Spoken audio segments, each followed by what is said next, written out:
গাছে প্রচুর পরিমাণে গাব, এর ভিতরে গাব পাকছে। তো অনেক চেষ্টা করিয়া পড়ছে। হ্যাঁ পড়ছে। দেখো তো খোঁজাখুঁজি চলতেছে।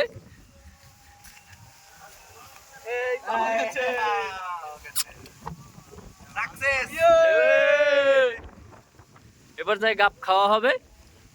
একটা গাব 5 জনকে ভাগ করে দেওয়া হবে। দেখা যাক 5টা আড়ি বের হয় কিনা। দেখো তো 5টা আড়ি আছে কিনা। 1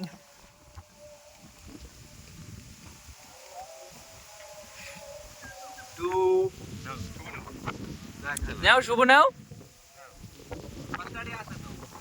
আজকে উঠাইতে পারবা না। আজকে উঠাইতে পারবা না। 3 4 5 একদম 5টা আড়ি। আমি কষ্ট বেশি করছি আমার দুই এই পারছো না। হ্যাঁ ঠিক আছে। পাঁচটা